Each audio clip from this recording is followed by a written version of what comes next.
Welcome back, fans and fins, to our third Rising Tide Ocean podcast.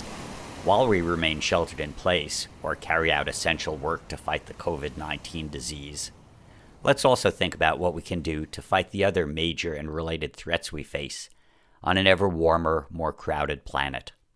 Two women with solutions are Mary Crowley of Ocean Voyages and Vicki Nichols-Goldstein of the Inland Ocean Coalition, who we last spoke with on our pilot show. So let's meet these ocean champions. But first, a few words from one of our pod sponsors. Translation: Free our captive cousins. Mary Crowley is the first person to deploy a system that's removed significant amounts of plastics out of the ocean, starting with 42 tons of nets in 2019.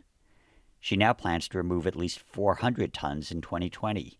She came up with what she calls her one tag, many nets theory, that the ocean separates plastic by weight, size, and density. So where there's one, well, let's just meet the woman who I wrote up for Sierra Magazine as the ghost net buster. When did you first get the salty urges? Well, I first got the watery urges on Lake Michigan and started sailing when I was about 4 years old. They have pictures of me at the helm of the boat steering my grandfather's 26-foot wooden boat. And then I had my own small sailing dinghy that I grew up racing and sailing. And, my high school class said I was going to be a captain.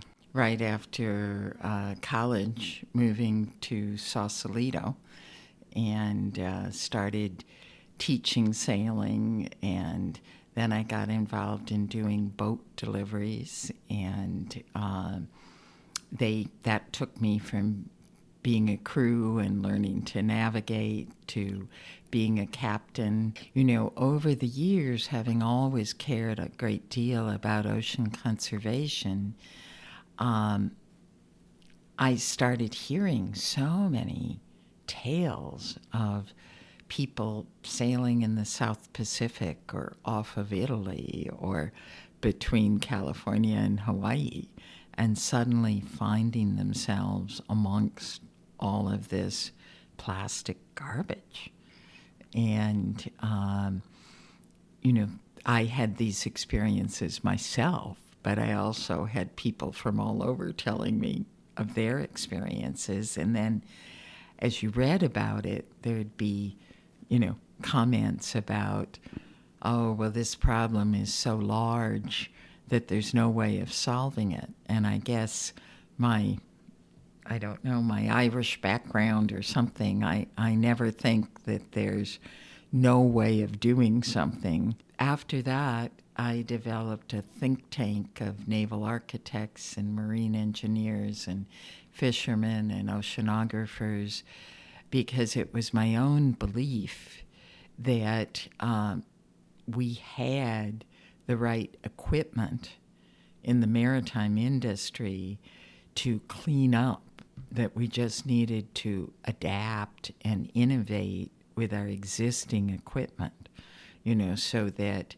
a cargo ship or a big workboat that had a crane or excavator could effectively lift out many, many tons of ghost nets. And ghost nets are literally big commercial plastic monofilament nets that commercial fishermen or pirate fishermen will release or lose in storms, and they're called ghost nets because they continue to fish the oceans, killing untold amounts of wildlife. Yes. One of the challenges is a lot of the right type of ships to do the large-scale cleanups that need to be done and that we're doing now can be expensive to operate because they have quite a few crew on board. Some of them use lots of fuel. We love using sailing cargo ships because that gives us a really low carbon footprint, and I'm a sailor anyway, so I love those. We had wonderful oceanographers who told us what their computer modeling told them in terms of this region should have heavier debris distribution. But the region would be pretty large, and so it would take time looking for the nets. And so I came up with the idea, if we tagged ghost nets and had that done by various vessels of opportunity, ranging from people delivering boats after races to people going on family vacations to Greenpeace to Sea Shepherd, anybody that cares a lot about oceans that's doing a voyage across this area. We try to distribute these GPS satellite trackers to that then come with a... And they kind of look like fishing floats, actually, Yes. or soccer balls, the Yes. AP described them as. Yes. And so they have tethers and carabiners. And so, the people have to care because it's a little bit of effort to do a good job of tagging these, but a lot of people care. So these people would spot them. They'd get out on their dinghies or their ribs, their rigid hull Right. inflatables. Right. They'd attach to one of these. And how many of these taggers did you get out there? Well, we purchased 50. We're purchasing more now. And we got, like 45 of them on vessels. And we got, I think, 22 of them deployed. So it was summer of 19 that you were finally ready to launch. You had these satellite trackers deployed. Right. And now you were going to save a fortune in hours and days at sea because you knew where you were going to find the garbage, the ghost nets. Exactly. In summer of 19, you actually, proof of concept as you called it, you sent out a sail cargo vessel out of Right. Hawaii. Yes. And it's got a crew that included... It had a crew of 14, including 2 drone pilots. And 6 of the crew are from Kiribati, which is literally a nation that's sinking beneath the waves because of sea level rise. So We only had 25 days on the vessel because this vessel, when it's not picking up trash, is carrying cargoes to remote islands. So the crew is particularly experienced with lifting heavy things on and off the boat. And so we were, hindsight, and we just didn't have the funding. But if we would have had enough money, we could have brought in double the amount because the cargo hold on board was filled all around about halfway. So we could have easily brought in 84 tons. because you kind of proved the oceanographic theory. You went out there, you Yes. found, I think one example was somebody had tagged a 600-pound net. You sent up the drones to search, and soon you found a 1-ton and then a 4-ton monster net. Exactly. This year, my goal, and it's a reachable goal, is to bring in 10 times the amount. So I want to, instead of 42 tons, 420 tons. So I've already guaranteed 3 months to the cargo vessel we worked with this year.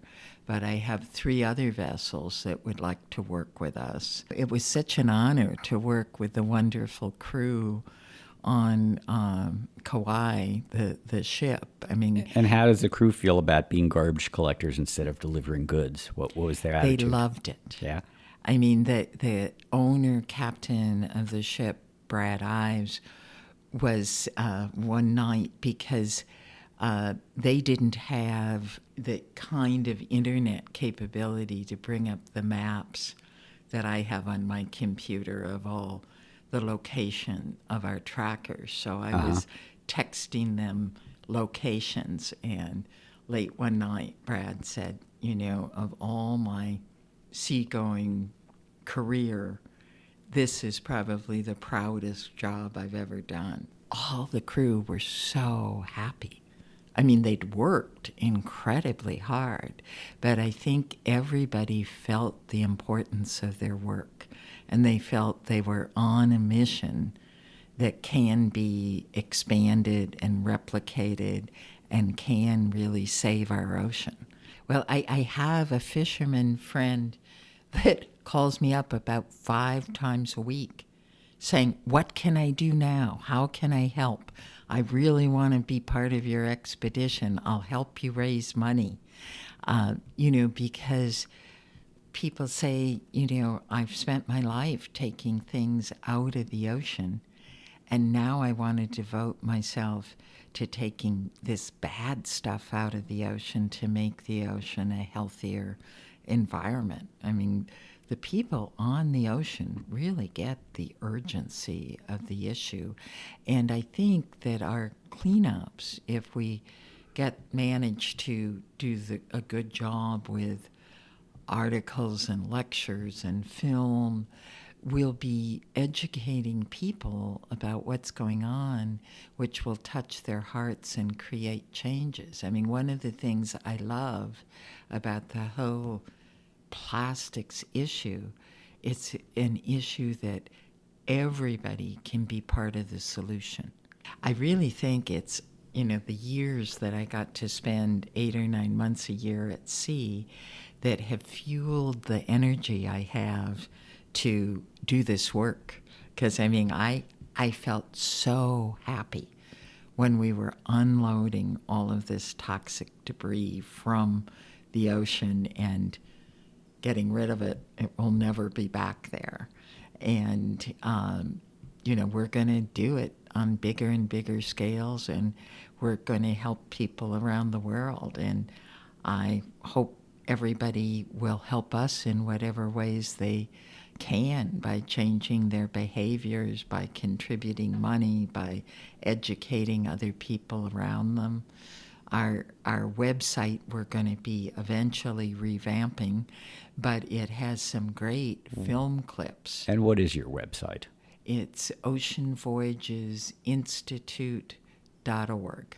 So I know you're going to scale up. I know you're going to promote the solution and make it happen. And I just hope that you have more time at sea for yourself, because as pessimistic as I feel when I read all the science, whenever I'm in the water, I feel more optimistic. Oh, yes.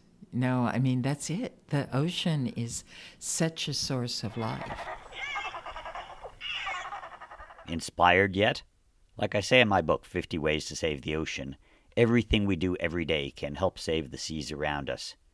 Here's Inland Ocean Coalition founder Vicki Nichols-Goldstein with a bit more on her background, what the IOC is up to today, and how she stays salty. So where'd you start your ocean life? I grew up in southern New Jersey, not far from the Jersey Shore in the Pine Barrens, and went there often. And I used to swim around in the mud, collecting clams with my pop-up, and there was always a belief that there was abundance. You take it, and then you give back.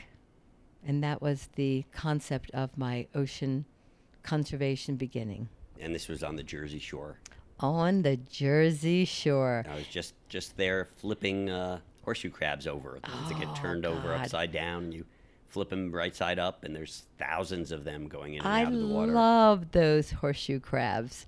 I know. I keep saying to my family, we need to get back there and to see that mating of the horseshoe crabs, and it'll take a little bit to get us all back there. But yeah, what a beautiful place that is. It's remarkable. And I remember when I was a kid, I would go to the Jersey Shore and I couldn't see my feet because of the ocean dumping. And then our colleague, Cindy, actually stopped the offshore dumping of the dredge materials, and it really changed the entire coastal environment for that region, and I'm so grateful to her. Full disclosure, you and Cindy Zipf of Clean Ocean I Action. love Cindy. Both on the board of Blue Frontier. So True. Jersey, when you fell in love with the ocean in Jersey. I wasn't too far away on Long Island Sound. Yeah, And then, I did. And then you actually got into it professionally. I did. I went to the College of the Atlantic, and I got a degree in human ecology and worked for their Natural History Museum, and then became the director and started the field studies program for children. And then just it continued. It was like the ocean, I felt like it was in my cells. It just really was part of me. And when you first got to Boulder, aside from being stalked by a mountain lion, you discovered a lot of dive shops, and it turns out Colorado is a big diving community. Yes, actually, Colorado has the largest certified diving community of any inland state in the country. And I'll tell you, it is really fun because there's a great diving ethic, and we have helped to co-create a concept called Blue the Dive, where people are working with us through the dive industry, shops, to say, hey, let's reduce our plastic, let's make sure that our divers are protecting coral reefs, and that they are conscientious about what they do when they dive and where they go. So it's really been a fun collaboration with the dive community. So it started as the Colorado Ocean Coalition and grew into the inland. Tell us a little of that history. Well, I started the Colorado Ocean Coalition up in 2011, and we did a number of events locally, bringing in our iconic ocean people, like the Cousteaus and Dr. Sylvia Earle, and you, David Helvarg. And it was really neat to actually try to get a voice for oceans inland. And then we transitioned to doing more activism, and we started bringing people to the conference that you run in D.C., the Blue Vision Summit. And other people started saying, hey, we wanted to put together a similar program that you have in Colorado. How do we do it? So we helped other communities start developing chapters. And then, oh my gosh, I got a lot of pushback in 2015, 2016, people saying, we don't want to come under Colorado. We need a bigger umbrella. So that inspired us to create the Inland Ocean Coalition that is just a broader concept. And now we have 15 chapters, and we're really trying to save oceans from the inland. But to be fair to the Colorado Ocean Coalition, you would bring growing delegations. The last Blue Vision Summit, we had our Healthy Ocean Hill Day. You had like 25 people from Colorado. We did. I mean, we are the rocking chapter. And what was the reaction of elected officials from Colorado when these people show up on their own dime, on their own time to talk about the oceans? It was really astounding. People, the congressional leaders and their aides were like, oh my gosh, we had no idea so many people from Colorado cared about the ocean. And that is what we are really trying to promote, that sense that, yes, we live in the middle of the country. We're in the Rockies, but we still are passionate about our oceans. We need our oceans, and it was really neat to see the transitions of like, what, to fantastic. How can we work with you? And how do you do your water time from Boulder? I am a big paddleboarder. I don't have an ocean in my backyard, but I certainly have a number of reservoirs, and I get in them, and I paddleboard, and I'm so lucky. I have a saline outdoor pool where I water run 3 times a week. So I kind of squint and think I'm in the ocean.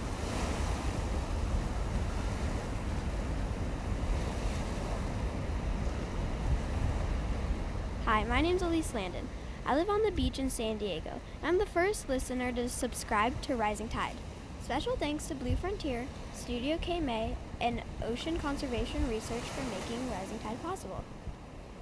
Hope you've enjoyed Blue Frontier's Rising Tide Ocean Podcast. Don't forget to tell your friends about Rising Tide, and also subscribe yourself wherever you get your podcasts. Off in the salty ocean, off where the waves roll free. The sparkling water rises, then crashes to the sea. Out amongst the breakers, you'll have no need to fear. It's true, it's the Blue Frontier.